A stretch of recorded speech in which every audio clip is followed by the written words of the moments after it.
Every moment matters. Every decision shapes recovery. All Things Neuro and Neuro 360 is a specialized neurocare organization focused on the diagnosis, treatment, and rehabilitation of traumatic brain injuries and concussions. A multidisciplinary team works together to deliver coordinated care, guided by advanced diagnostics. All Things Neuro and Neuro 360. My name is Jen Starks. I'm Senior Business Development Manager here at All Things Neuro. We are a comprehensive neurotrauma company, both here in Georgia and Ohio, as well as nationwide under our sister company, Neuro 360. And basically, we saw that there was a major issue with people, number one, identifying TBIs and any type of brain injury, but also in terms of what care is out there, and it's very segmented. So the goal for All Things Neuro is to be that one-stop shop from the evaluation process all the way through to treatment, and to be that resource. And so All Things Neuro is a team, a comprehensive team of high-level specialists that are board certified. We've got neurologists, psychologists, neuropsychologists, speech language therapists, functional neurologists. It's like so many physical therapists, psychiatrists, and we put them all together into a team so that we can help quarterback all parts of neurotrauma. And so, our goal is to be able to be a resource and also to help patients and attorneys have the best recovery possible, because it's an important part of personal injury is the brain injury side. So just on a basic level, our services include diagnostic testing. We have 300 points of information across 5 different platforms, and that's important not just to say, hey, you have a TBI and it's positive, but what is really going on in your brain? Where are you injured? And to be able to then offer treatment therapies that are specific to the injury sustained. So each case that comes in, as you know, Charlotte, every case that comes across your table is unique and has a lot of different information that needs to come together, not just from the impact of trauma, but from pre-existing conditions and just how that body is responding. And so it can be really variety. And so having a treatment option that's the same for everyone, to us, doesn't make sense. And so not only do we do the testing, but we have a neurologist that really leads a personalized care plan to help them get better and rehabilitate. So we have that part of the rehabilitation, as well as the PTSD mental health side, which is also often neglected, and we're going to talk about that, I know, a little bit today.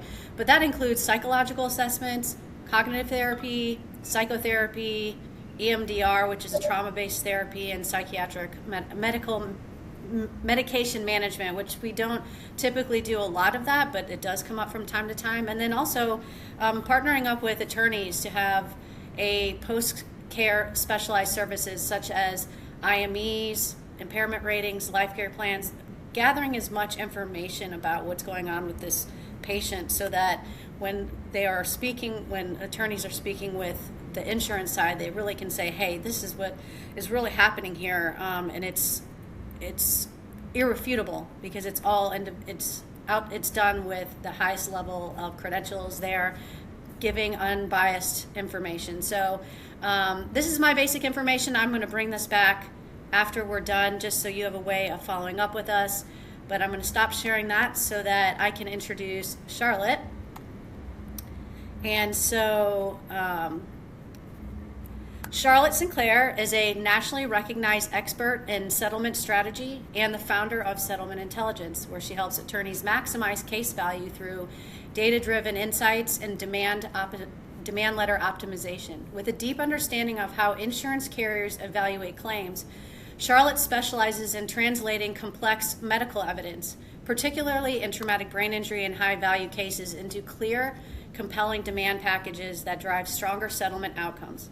Her work focuses on aligning clinical documentation with the decision-making frameworks used by adjusters, ensuring that the critical injury details are not only presented but properly understood and valued. So Charlotte is known for her innovative approach to integrating technology and automation into legal workflows while maintaining accuracy, compliance, and ethical standards. She regularly works with top trial attorneys across the country, equipping them with tools and strategies needed to strengthen their demands, reduce friction in negotiations, and ultimately achieve better results for their clients. So with that, Charlotte, take away, and thank you. Thank you, Jen. Like I said before, I appreciate the invitation and I'm so excited to be here. Like most of you, my goal is to help people with neurotrauma. So people experiencing neurotrauma, I think it's an underserved population, definitely when it comes to pre-litigation claims. So I'm happy to be here and I'm very grateful for the opportunity. So thank you, Jen. Just my short disclaimer, as always, I'm not an attorney. I'm also not a doctor, so please don't take any of this as legal or medical advice. One of the things that I am proud of, though, is that I was mentored and more formally trained by Dr. Aaron Duchat, Esquire, who was a former chiropractor. And back in 2009, he taught me about insurance AI, or claims evaluation software, which really was Colossus back in the day, back in the early 90s. And he always coined the phrase, there is an art to advocacy and a science to settlement. Meaning, once you get to the courtroom, I just made sure that I'm accurate on this. Google Glasses are still not allowed. I think there's actually some heat coming into the new rules about bringing your Google Glasses to court. So you really have to bring that art when it comes to the trial and the courtroom. And when it comes to settlement and pre-litigation, that's where my expertise lies. That's where I've spent the better part of my career in the past couple decades now, not to date myself, but Aaron and I have spent a lot of time researching insurance AI and trying to understand better how to represent those underserved clients and claimants, including those suffering neurotrauma. So if anything, I hope that everyone that's listening here today, whether you're a provider, a lawyer, just a layperson, my dad, 90% of all auto and premises liability slip and fall claims are usually evaluated by insurance AI. So this claims valuation software, it's not new. Although AI is relatively new to a lot of us, it's not new for insurance companies. This was introduced to Allstate, Farmers back in the early 90s. And it was really intended as a cost containment tool. So they wanted to save money. And as you can see from this scatter plot, they did successfully. And so this is back from a study from Farmers Insurance, again, the early 90s. Not a new thing. This is an example of Liability Navigator, formerly known as Claims Outcome Advisor.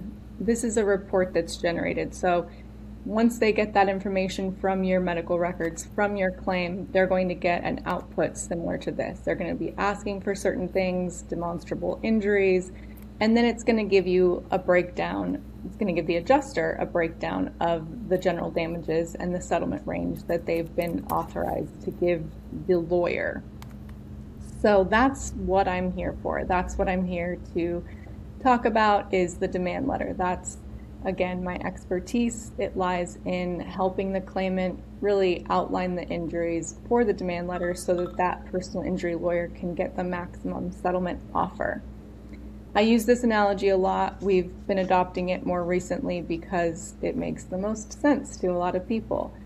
We don't normally take our tax returns and write an essay. We don't get a fill in the blank, well, here's what I did, in 2024, and here's what I did in 2025.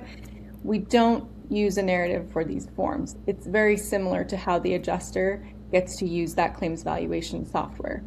So the old school demand letter is more narrative heavy. It's unstructured data. Sometimes contains a lot of legalese, or sometimes it contains a lot of allegations that your client has told you at intake, but you can't really verify in the medical records.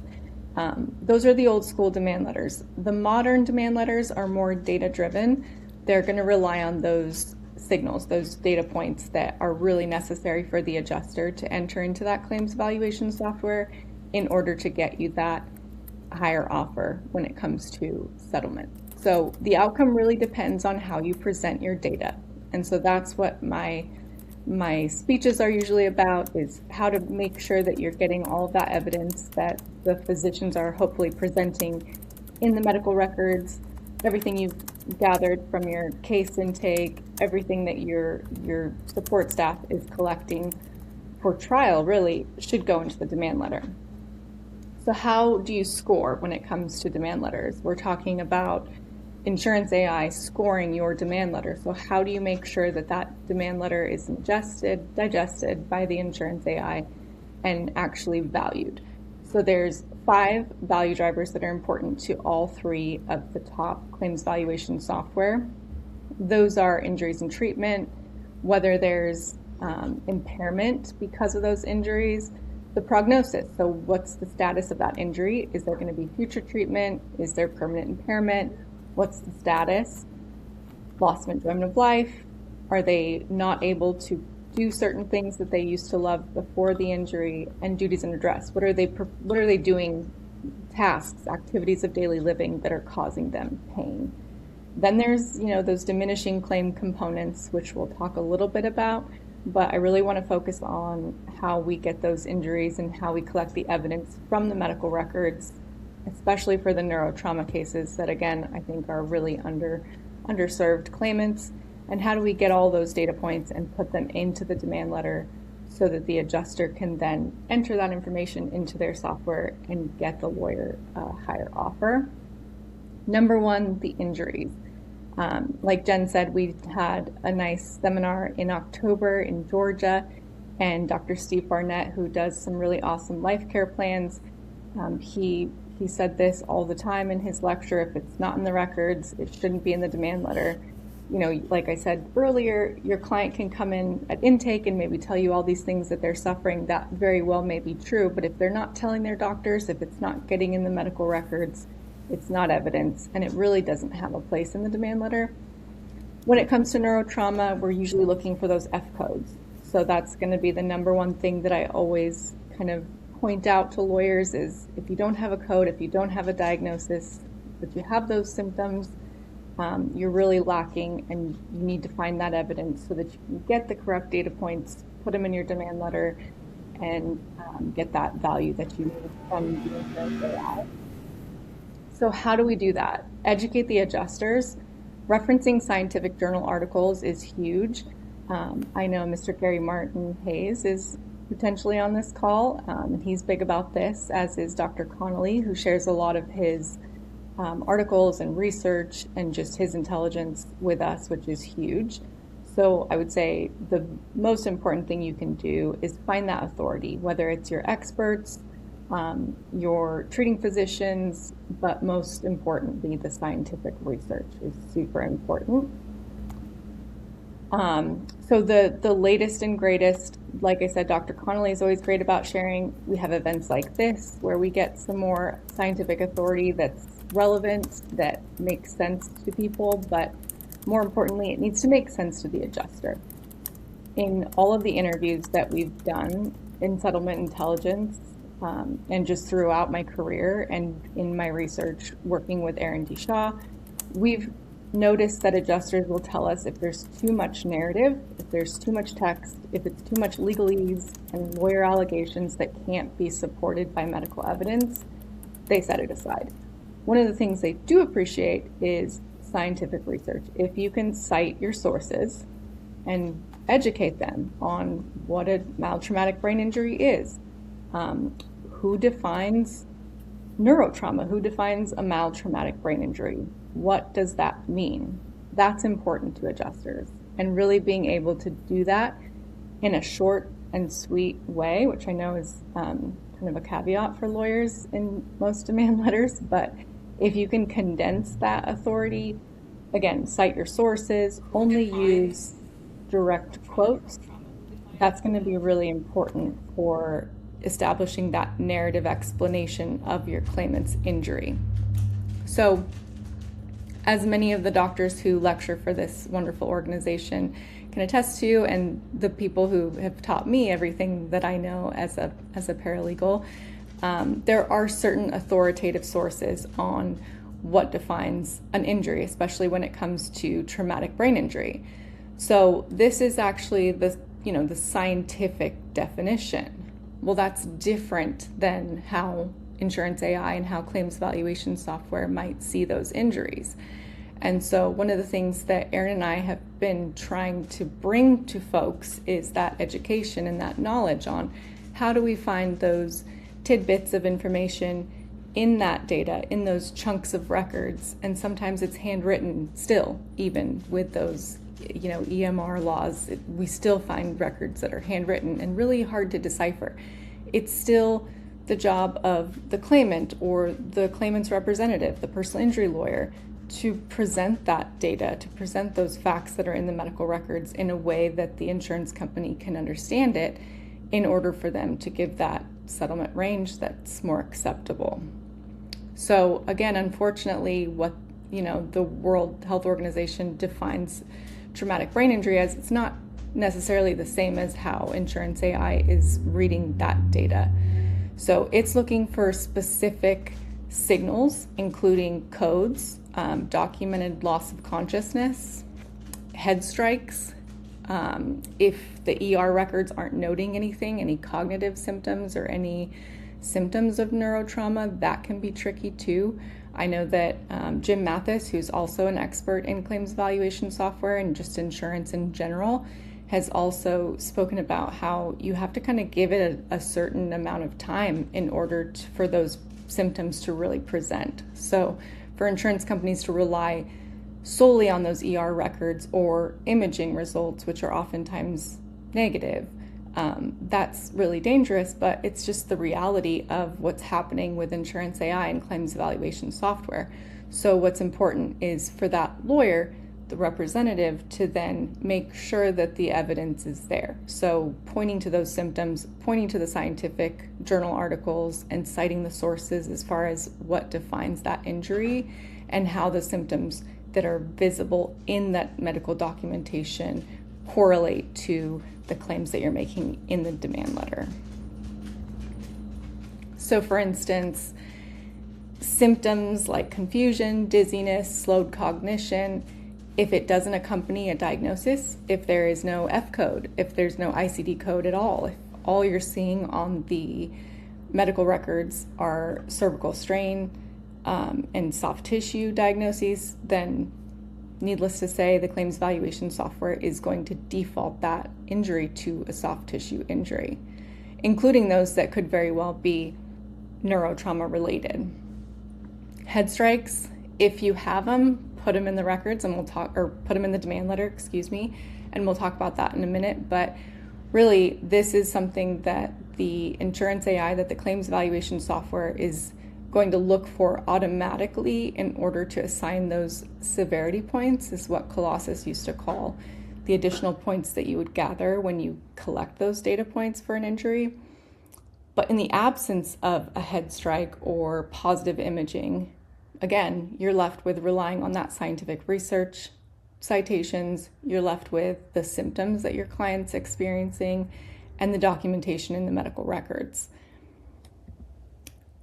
Again, no imaging, as we all probably know, it doesn't mean that there is no brain injury. So even if there isn't a positive imaging like we have here on the screen, even if the CT is negative, there's no MRI findings, maybe they didn't even do those tests at the emergency room, but 6 weeks later, you have records of cognitive issues, maybe some visual disturbances, there's neurotrauma present in the claim.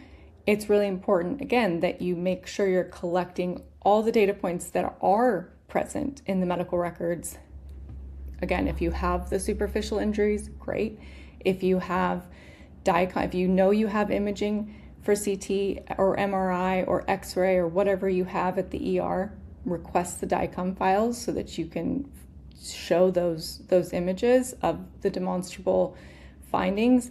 But again, if not, you have to kind of do your work and get that narrative in there. It's documentation dependency that is really huge, and you can't emphasize this enough. If it's not in the records, it shouldn't be in your demand letter. But vice versa. If it's not in the records, if there's nothing to claim, if there's no diagnosis being made, if there's no referral to a specialist, then you're not left with an anchor to hold that claim. So you want to make sure that you're getting that diagnosis. If the provider's not putting it in, either with an ICD code or mentioning it in the plan or in that formal diagnosis part of the medical record, then the insurance AI is not going to pick it up. It's likely not going to get that credit that it deserves. So even if they are symptoms that are clearly related, scientifically validated symptoms of brain injury or neurotrauma, it wouldn't necessarily matter unless that medical documentation clearly diagnoses those symptoms and the actual injury itself, whether that's post-concussive syndrome, cognitive difficulties, cognitive impairment. Those DSM-5 diagnoses are going to be really huge when it comes to getting those injuries into the demand letter. Time of visit, again, I go back to what Dr. Mathis was talking about earlier about, how it takes some time for those neurotrauma symptoms to present. However, a lot of insurance AI symptoms will rely on those emergency room records and say, okay, well, if they didn't do imaging, if they didn't note the concussion, if they didn't do X, Y, and Z, then it just doesn't count. Well, as we all know, that doesn't necessarily mean that the claimant doesn't have neurotrauma, isn't suffering from maybe post-concussive syndrome, cognitive difficulties, maybe acute stress disorder or PTSD.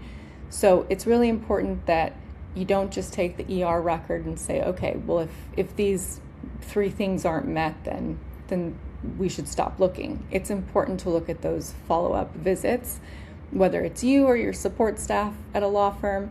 It's super important to look at the records when they come in so that you know, okay, are there referrals to specialists that the client needs to be reminded of? What's the prognosis here? What can we do when the records come in? This is another thing that's really important when you get those records in. If you see that the patient or claimant isn't going to the doctor, maybe there's a reason. So it's important to, again, you or your support staff, take a look at that last visit prior to any gaps in treatment and see what was noted. Maybe there was bed rest. Maybe it was noted that they needed to take some time to schedule a specialist. There might be a remark in the medical records that could help excuse a gap in treatment.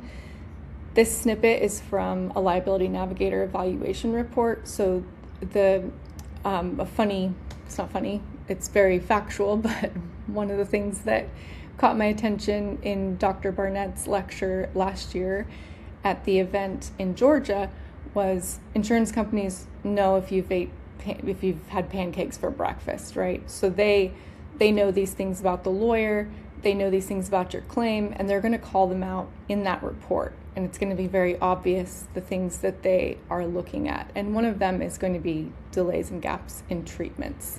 So look for that. Again, look at the last visit before any gaps in treatment. That's also why a medical chronology or treatment timeline, which our company calls it, those are helpful so that you can get a summary of every single date of service. The first date of service, the last date of service, which helps you establish duration and frequency of those injuries. So there's some benefit to getting the medical chronology as well. Ultimately, what's happening here is it's a systematic undervaluation of neurotrauma claims. It's not the adjuster's intent to find a TBI in the medical records. In some studies that they've done early on when claims valuation software was adopted by insurers, companies like Farmers did their own tests and they found that their adjusters had a 0% accuracy in grabbing all of these factors in the medical records. That should come as no surprise. There's a lot of AI companies out on the market, which we'll talk about later, who are purporting to give you, 100% accuracy, and they'll give you every single data point in your records, and you can query, your records with this AI, and that's all fine, but how accurate is it? Well, maybe, hopefully, more accurate than the adjuster. Because again, the companies themselves know that their adjusters are not 100% accurate or even 1% accurate in gathering all of those important value drivers. So what's happening is, if it's not presented in the demand letter, if it's not clear in the medical records, it's simply undervalued or just missed. It's not captured. So your claimant's case is now valued as a soft tissue, minor injury, maybe even minor impact, and you might get a $5,000 initial offer. Instead, maybe there's symptoms that are missed or that are diagnosed later, or that just don't have enough evidence that really prove that cognitive impairment and those neurotrauma, side effects of the motor vehicle accident that are really important. And so again, I think helping out early in the claim and making sure that you collect this evidence properly can really help the patient and the claimant not just get better, but get compensation for their damages as well. So again, the algorithms, the insurance AI wants to look for these things. If they exist in your records, pinpoint them, of course. Bring them out in your demand letter, highlight them, search the records for LOC, loss of consciousness, look for that Glasgow coma score, any memories that the claimant has before and after. One of the first paragraphs that we always like to include with mild traumatic brain injury or post-concussive syndrome is what happened upon impact. What do they remember right after the crash or right after that liability incident? How did they feel? And then, of course, did they go to the ER? Was there any symptoms noted immediately after that impact? Was imaging done? But again, these are not criteria that the World Health Organization requires in order to diagnose a brain injury. So number one, look for the diagnosis, but then of course look for these symptoms that you can pinpoint and specifically note in the demand letter. When you're noting those symptoms or even diagnoses, make sure that you're also noting the physician who diagnoses them as well as the date. And then again, look for those scientifically validated symptoms in the EMS, the trauma, the ER, urgent care records. Don't shy away from pre-existing trauma. So if I think a lot of the lawyers are here aware of the eggshell plaintiff rule, it's not necessarily going to diminish claim value if you have evidence to support that it was exacerbated. There's a lot of scientific research, again, that shows that that's actually going to increase that claimant's potential for neurological problems, diseases in the future, including Alzheimer's. So make sure you rely on that scientific research so that you can, again, educate the adjuster on the injury and the future implications of that injury. When it comes to prior conditions, the jury instructions are also important. So if you have an applicable jury instruction in your jurisdiction, make sure you cite that in the demand letter as well so that they know that you are not going to take that as an excuse for undervaluing those injuries. Those are just Oregon and Georgia rules that you saw there. So again, when I'm writing a demand letter, I like to include a paragraph about what happened upon impact, especially if there's a head strike. Mention the head strike. If not, again, doesn't matter, not required for the criteria to be a scientifically validated brain injury, especially. Make sure you talk about, and when I say talk about, reference direct quotes from physicians. So try not to get too much narrative in these paragraphs. It's required. You need to explain these injuries because they're more demonstrable and require a more traditional evaluation from the adjuster. But what you don't want to do is get too heavy with the narrative. Again, it's like a tax form. We don't want to be putting long sentences in. We want to be referencing actual evidence and data in the records. So when we talk about where they presented, we're talking about a date, we're talking about a facility or a provider, we're talking about what was diagnosed, the codes that were used in that diagnosis, the initial visit. We're talking about causation statements. If they directly relate the injuries back to that liability incident, great. Put that in the paragraph as well. If you can use visuals, especially when we're talking about that, no head strike, but it's a whiplash potentially that's causing that brain trauma or that neurotrauma.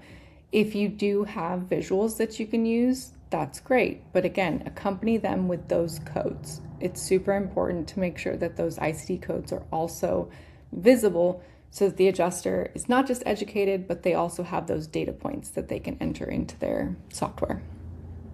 Again, this is probably more narrative than I would want in a TBI injury description, but as you can see, it's linking to the records, it's discussing treating physician statements, it's discussing scientifically validated statements, symptoms, the GCS scores, so it's very data heavy, the narrative. Again, can't stress it enough. If you have that scientific authority, reference it. Same goes for trial. Aaron likes to show up in court with lots of books, the AMA Guides to Permanent Impairment, he's got the DSM-5, he has everything just right there to refer to. And I think that makes a big difference when it comes to the jury, but also for the adjuster too. As much as they can learn in your demand letter, the better.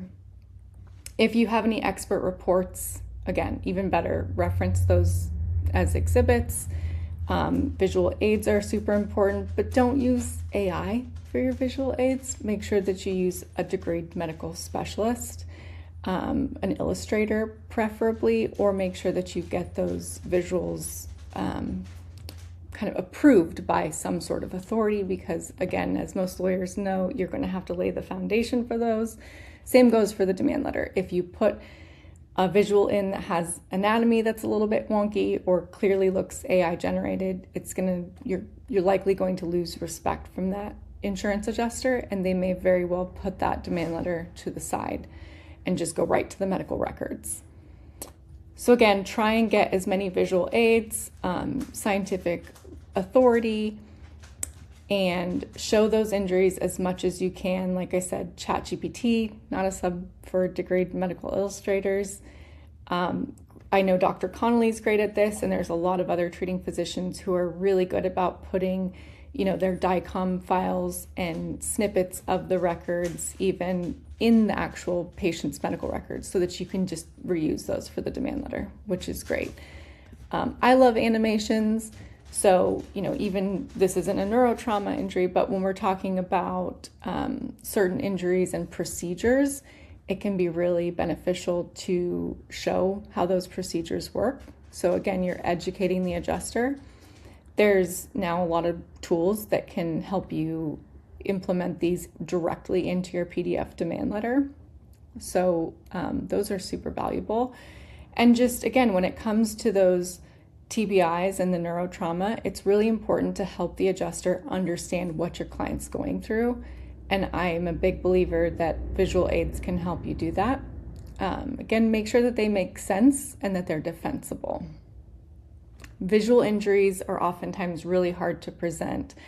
And I found that, simple infographics like the ones you're seeing here can help the adjuster understand, those visual symptoms that accompany neurotrauma and concussions and post-concussion syndrome. Prognosis is also one of those top value drivers.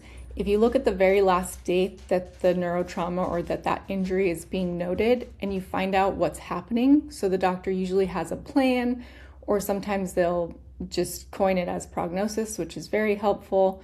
But what the insurance company does is they categorize that. They put it into one of their own prognosis categories, basically. So is it uncertain? Is it guarded? Is there surgery scheduled? Do we need to get some more imaging to see what's going on? Are there complaints and future visits scheduled? Is there no treatment required, but there's still some symptoms?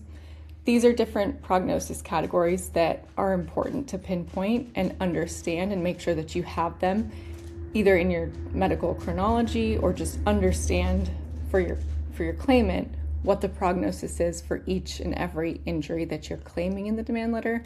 This will help you in negotiations. Can't stress it enough with the data points. So we talked about the narrative and what's important to include in that narrative, but don't forget the data points. So again, if it doesn't accompany an ICD code, if the physician is not mentioning it, they're talking about symptoms, but they're not actually giving it a formal diagnosis, that's going to be a problem. But once you do have those data points, make sure you put them in the demand letter. So this is just a little snippet of one of the older demand letters that I wrote a couple years ago. This is one of our data tables. It just precisely pinpoints every single diagnosis, who diagnosed it, the first time it was mentioned, the last time it was mentioned, and then that prognosis.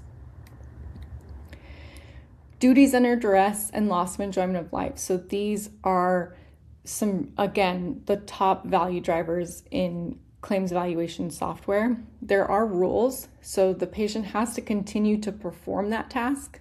They're often called activities of daily living, or ADLs.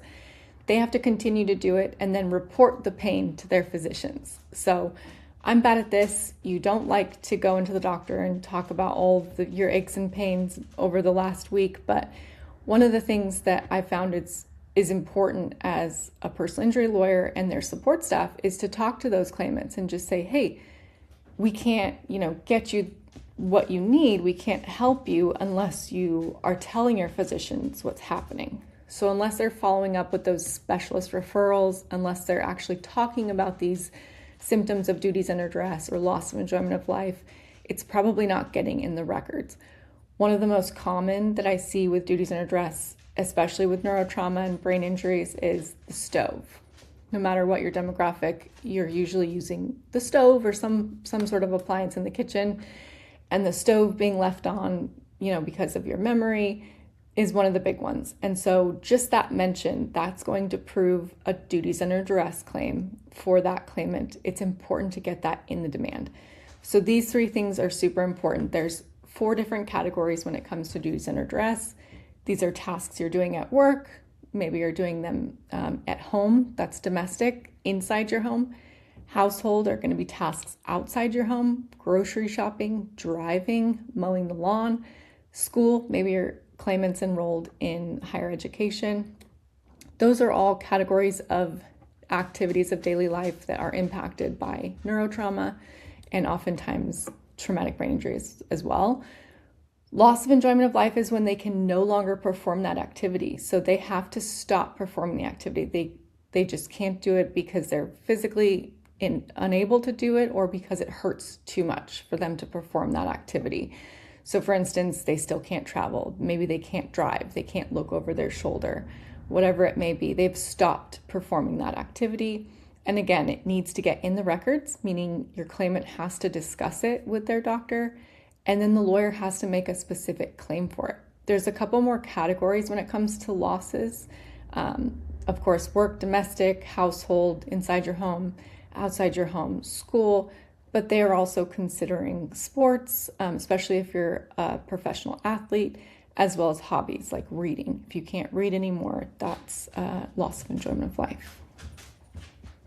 And for any patients or just lay people who've experienced concussion, I know as a cheerleader when I was younger, my dad, who might be on this webinar, can agree that there weren't many photos of me and my cheerleading team where I didn't have a black eye from taking an elbow. So I wish there was more education on sort of what happens after, a concussion especially, and what you should expect and how long it should take for you to heal and all those things. But again, it's not always comfortable to tell your doctor, oh, I left the stove on the other day, or, I completely missed my appointment because I didn't put it in my calendar, or whatever that task. It might seem, mundane, but it's important to tell your patient, your client, your claimant that that's important to discuss with the physician.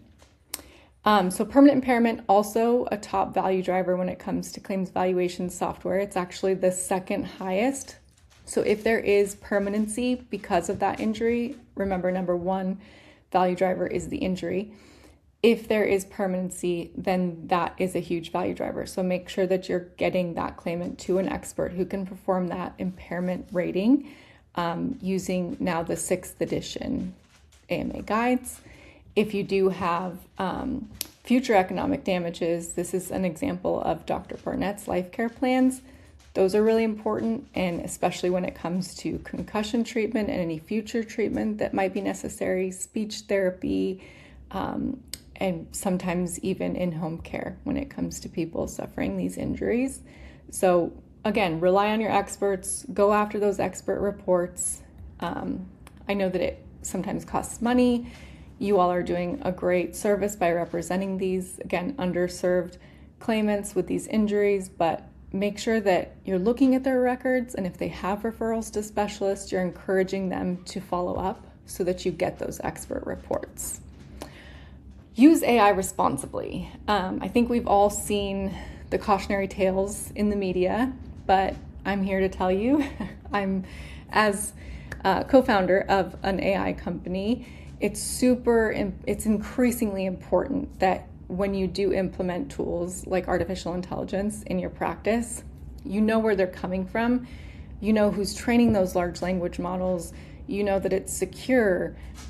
We just recently were awarded a grant for $200,000 from AWS to build further on their Bedrock platform. And so we're using industry standard tools, the same tools that the government is using. We know that we can rely on those tools to make sure that we're HIPAA compliant, that we're meeting those security standards. But it's really easy as lawyers or any practitioner, you're trying to make your day easier and your job more efficient. And so it's easy to be persuaded into getting those out of the box companies or those tools that are actually causing you more harm than doing you good. So make sure you investigate, make sure that you're not breaking privilege. Don't upload your medical records to chatbots. Please don't do that. Make sure that if you do get output from trusted AI companies, you verify it. You are, again, that only representative. You're the first person to be the one to say, hey, this doesn't look right. Let me fix this. Let me go get that evidence. And then make sure that demand letter is thoughtful and includes all of those data points, because it's super important for maximum settlement value. Don't send the demand until you have all the records. Sometimes you might have a claim where you know you're going to have surgeries and you haven't collected all the records yet. Get that letter setting reserves out. Say, hey, here's what's going on with this claimant. We're going to have future surgeries. Maybe we know there's going to be more specialists, but you also know that the policy limit's only $100,000 and your client can blow through that policy pretty quickly.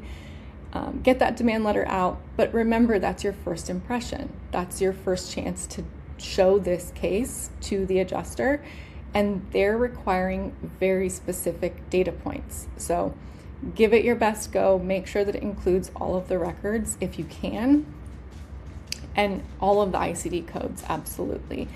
I always have to mention, go to trial. Even if you lose, your reputation and just the adjusters knowing that you are not scared to go to trial is huge. So please do that. And thank you again to Jen and Neuro 360 and All Things Neuro. And I just am pointing out this part of their website because I think this is super rare and important, but this isn't just for attorneys or the general public. I mean, this organization really benefits a lot of different professionals and lay people like myself. So I really appreciate the opportunity to speak to y'all, and I hope to do some more educational events. Any questions, I'm ready to answer. Awesome. And yeah, this is our new website where educating everyone on all angles we think is important. And I think that's often overlooked, where we just kind of focus on our industry, or we just focus internally inside the system. And we want everyone to be able to benefit. Because as you know, unfortunately, some people who are very injured or who were not in personal injury have these conditions, and to help them educate themselves, because sometimes people don't get the treatment access that they deserve and they need. And so just being able to plug in and have a better understanding can help validate, like we talk about it being a silent injury and invisible injury that is, sometimes people who have it feel like they're going crazy. We did have one question. Lots of people are saying how great this was. We had one about that book you were mentioning that Aaron did. The said other than the DSM-5 that shows up in court, there was a book you were mentioning. If you could say that. The AMA Guides to Permanent Impairment. Awesome. Yep. And keep the questions coming in here if you have more. I have like a gazillion, but we only have 12 minutes. But like my head's kind of spinning with how much information you put in there. And for those who've like been in personal injury and on the legal side, I'm sure, you know, you took in a lot more than I was able to get because I'm not in that field all day long. I was wondering, you know, you mentioned waiting to put the demand letter until you've got it all done, but I know that some people will, if they get a positive TBI diagnosis, will put in a demand letter if it's a 25 to get full policy limits, and they use it as a bad faith. Do you see that being something that people do, or is that something that you think is a bad idea? Just curious your thoughts on that. Yeah, so that goes back to, I call it the letter setting reserves. In our platform, the settlement intelligence platform, it's called the loss reserve letter. But when you know that you have a lower policy limit and you know your injuries, your claimant's injuries are going to exceed that policy, it's definitely cool to send the initial demand.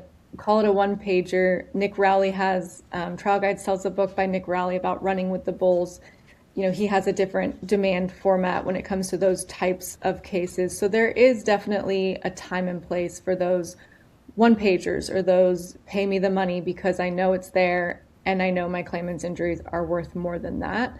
And we definitely encourage it. That's why it's part of, you know, knowing your case. So when you get the records in, whether you're using AI or not, make sure you review it so that you know what you're up against. If you can get that policy limit, great. In Oregon, they're not obliged to tell us. So it's sort of, it's trial by fire here too. So we don't have the same discovery laws as other states, but the more you know, the more you know. So definitely use that leverage when you can. But the same is true for the demand letter, for the loss reserves letter. Make sure you're backing it up with an ER note, you know, an imaging report, something to prove, yes, these injuries are severe and they're going to continue. Nice. Okay, so we have a question here from Chris. How helpful have you found it if a client gets a primary care provider and IME documentation to memorialize the TBI symptoms that have occurred from the beginning, especially if we have client texts or emails to show contemporaneous with the ER visit, but says that say the PCP or IME eval is 60 days or later? Really good question, and I love this because I call them DMEs. Usually what I see is a defense medical examination. Those are the reports that, you know, farmers, especially when you see neurotrauma or a TBI, they want a neuropsych report. If they don't have that, they're going to get your client in for a DME ASAP.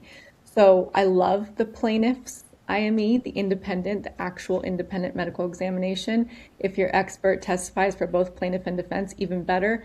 Doesn't matter though. If you can get an expert, you know, 30, 60, 90 days after, especially when it comes to these symptoms, which we know might not present right away in the trauma records, that's super impactful and also can be a really helpful expert report that I've seen in Oregon, especially when you're sending your client to a treating physician for an independent medical exam. They sometimes charge for it as like a narrative report. But again, whatever it takes to get those data points in, even if it comes from an independent evaluator who says, okay, these symptoms were here. The diagnosis might not have been there, but these symptoms were here. This case qualifies for this, whatever diagnosis is made. And that also is true, I think, for speaking of underserved populations and claimants.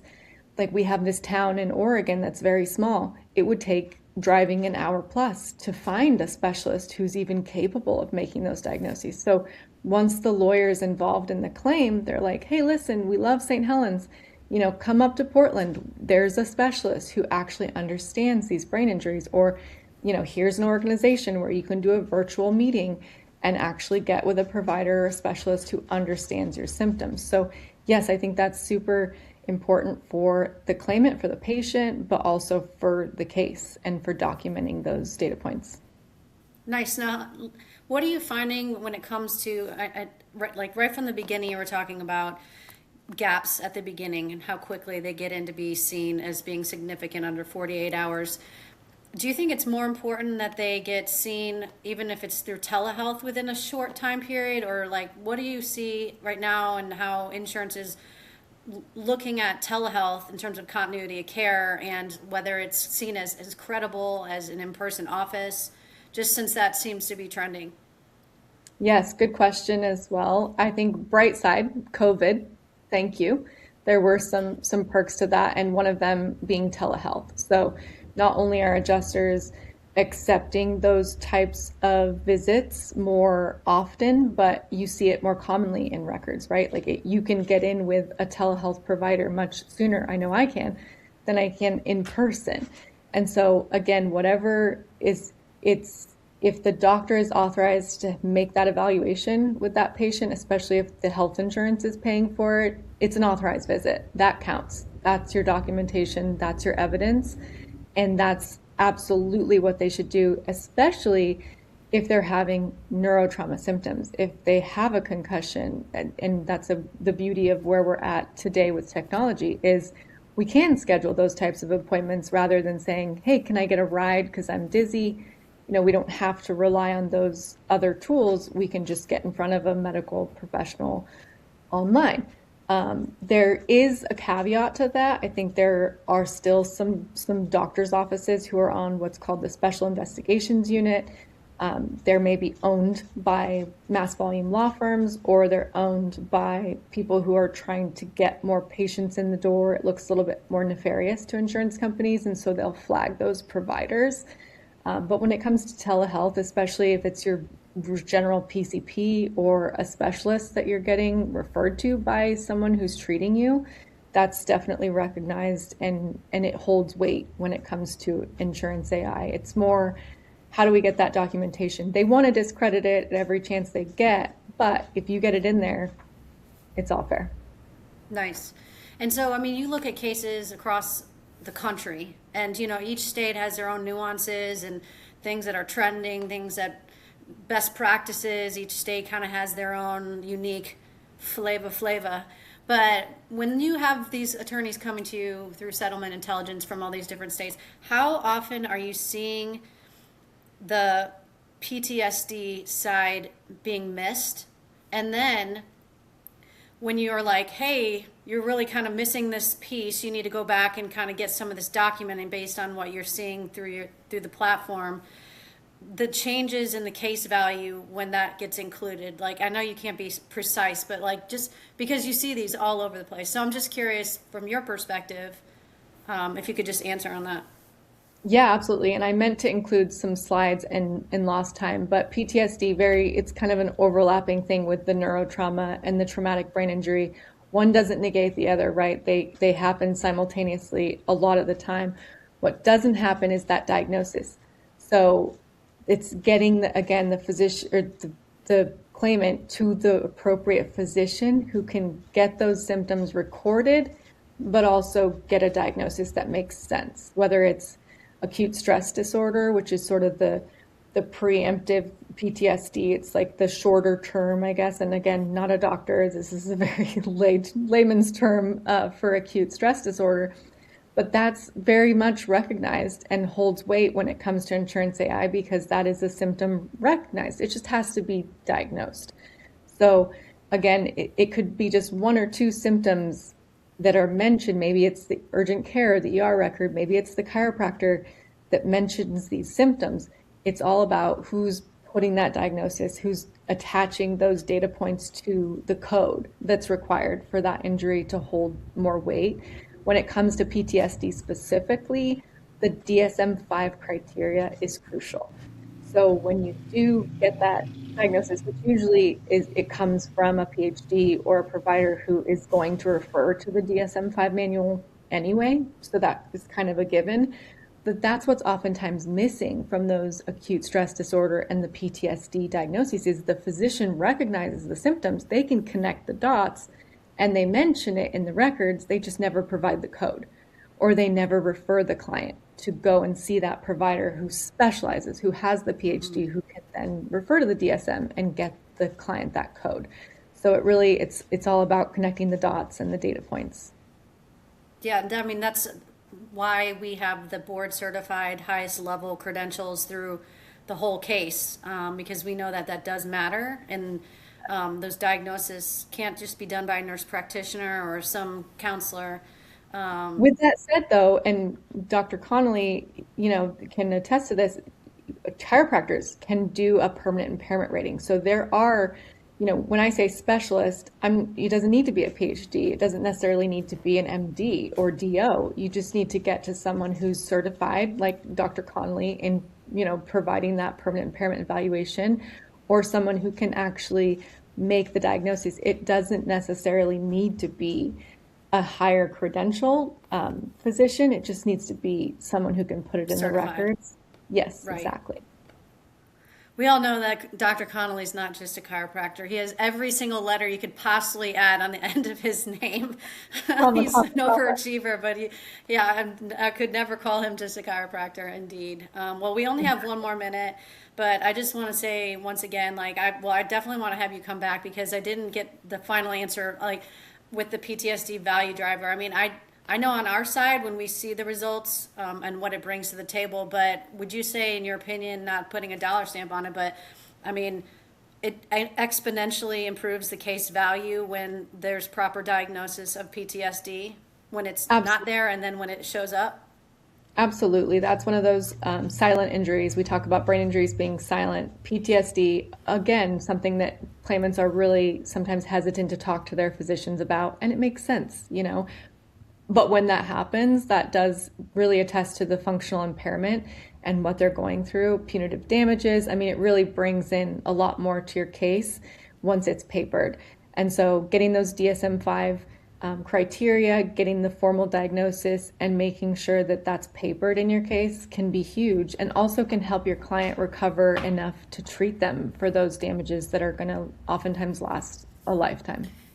Do you find it's as valuable to, and I know we're about time here, but do you find it's as valuable to have a witness, maybe a close family member or someone they work with, saying those, hey, we're noticing this in front of their doc, to the person that it matters, or should it be self-reported? In trial, I do notice that when it comes to the demand letter, if you're seeing a PhD record, sometimes I see the patient presents with their husband. Husband says, she's missing things, she's forgetting this and that, she's leaving the stove on. That's huge. It has to be in the records. But otherwise, I hate to say this, but the day in the life stuff, the journals from the claimants, those are sometimes impactful at trial. The demand letters, the adjusters hate them. They put them aside because, again, it's more, yes, it shows what they're going through, but so does the duties under duress statements, the loss of enjoyment of life statements by the treating providers. That's what's going to hold the most weight in the demand letter, pre-litigation. That is not to negate the impact of lay witnesses at trial. And I've seen that firsthand as a litigation paralegal.